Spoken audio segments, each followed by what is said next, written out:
স্বাগত আরও কিচেন। আমি আরতি, বন্ধুরা চলে আসছি রান্নার কাছে। নমস্কার সবাইকে আরও একবার। চলুন আজকে রান্না কিন্তু সব কিছু গুছিয়ে নিয়েছি।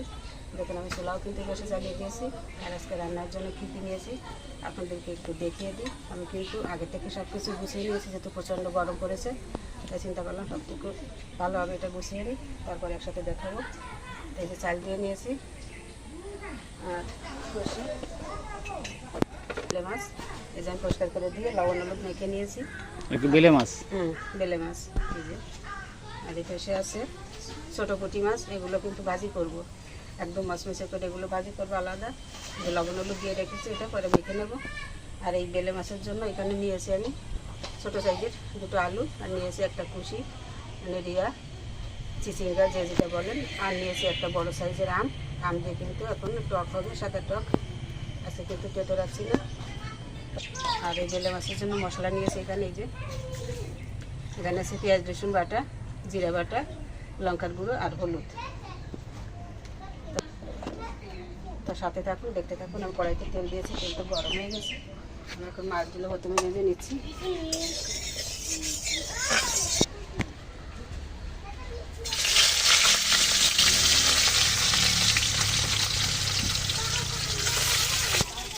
কি মনে মনে হাসতেছো কেন? হাসি আসলে আঁকা যাবে না। এই যে বৃষ্টি দেখে কিছু মনে পড়লো? করতে পারে কত কিছু, ও স্মৃতিচারণ করা যায় না। ওকে। মাছগুলো উল্টে দিচ্ছি।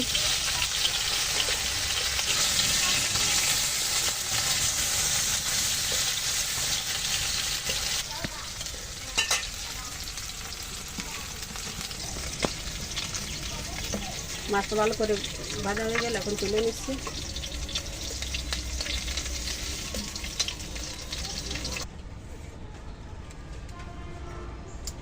তেল তো গরম হয়ে গেছে, আমি মাছ তুলে নিয়ে আবার তেল দিয়েছিলাম, তো তেল গরম হয়েছে। এখন ফোড়নে দিয়ে দিচ্ছি তেজপাতা, এখন তোরা দেখো দিয়ে দিচ্ছি জিরা। ফোড়ন তো ভালো করে ভেজে নিলাম। এবার তেলের উপর সামান্য একটু হলুদ দিয়ে, কিন্তু জল দিয়ে রেখেছিলাম, দিয়ে দিচ্ছি।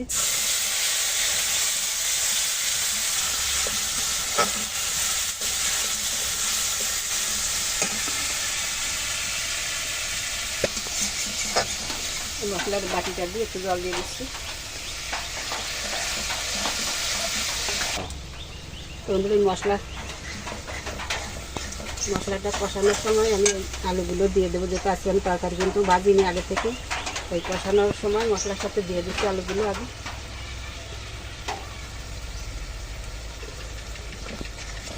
কষানো যাবে, আলুগুলো সিদ্ধ হতে থাকবে।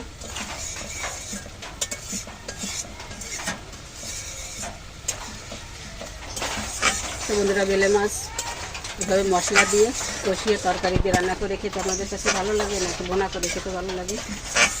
মাখা মাখা করে কমেন্টস করে জানাতে কিন্তু বলবেন না।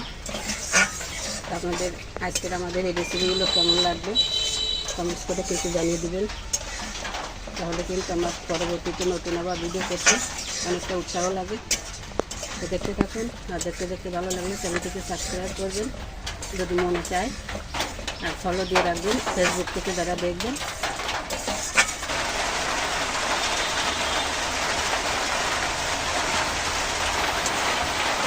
তো বন্ধুরা, মশলার সাথে আলু দিয়ে কিন্তু ভালো করে কষিয়ে নিলাম।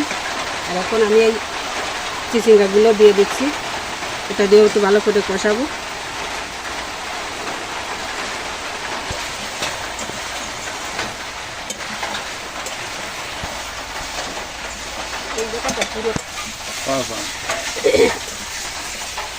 মশলা দিয়ে কিন্তু তরকারির সাথে একটু কষিয়ে নিলাম। এবার সামান্য একটু জল দিয়ে, গরম জল দিয়ে দিলাম। এই জলটা দিয়েও কিন্তু ভালো করে কষাতে থাকবো, যেহেতু তরকারি ভেজে নিয়ে এই জন্য কিন্তু কষানোটার দরকার আছে। সুন্দরভাবে ভেজে নিলে কিন্তু এই রিয়ার তরকারি এটা কিন্তু একটা কাঁচা গন্ধ থাকে, এই গন্ধটা কিন্তু চলে যায়। কিন্তু আজকে আমি ভাজিনি, চিন্তা করলাম আজকে এভাবে কষিয়ে রান্না করবো। তো দেখতে থাকুন, মশলা থেকে তেল উঠে আসা পর্যন্ত সুন্দর করে কষাতে থাকবো। ঢাকা দিয়ে দেবো, ঢাকা দিয়ে ধীরে ধীরে কষাতে থাকবো। ঢাকনাটা তুলে নিলাম।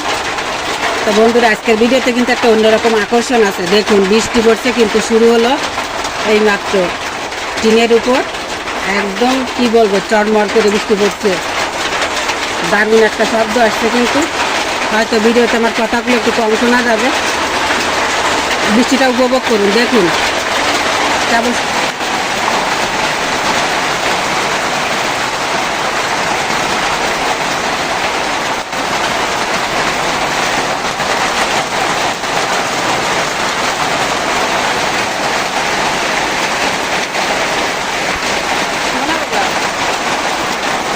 সাথে তরকারি কিন্তু খুব সুন্দর করে কষানো হয়ে গেলো। দেখুন মশলা আর তরকারি থেকে কিন্তু তেল ছেড়েছে, তেল ছেড়ে দিয়েছে, উপরে উঠে আছে তেল। এখন আমি জল দিয়ে দেবো, এখান থেকে গরম জল।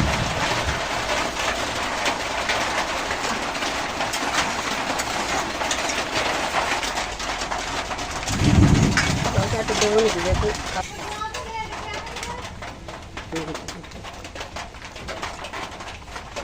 তরকারিতে দেখুন কত সুন্দর জাল উঠে গেছে। আর গরম জল দেওয়ার রেজাল্ট কিন্তু এইটা। তো বন্ধুরা, আমি এখন লবণ দিয়ে দিচ্ছি। একটু নেড়ে ছেড়ে মিশিয়ে নিয়ে আমি একটু ঢাকা দিয়ে রান্না করবো। আর আজকে মাছ কিন্তু একটু পরে দেবো, যেহেতু আমি মাছ কিন্তু তরকারি ফুটে ওটার সাথেই বেশিরভাগই দিয়ে দিই। আর আজকে বেলে মাছ তো নরম, এই জন্য পরে দেবো। ঢাকা দিয়ে দিচ্ছি।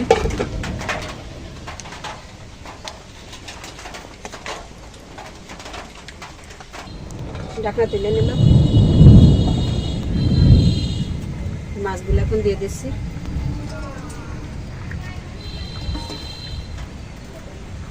দিচ্ছি সামান্য একটু জিরা লঙ্কা,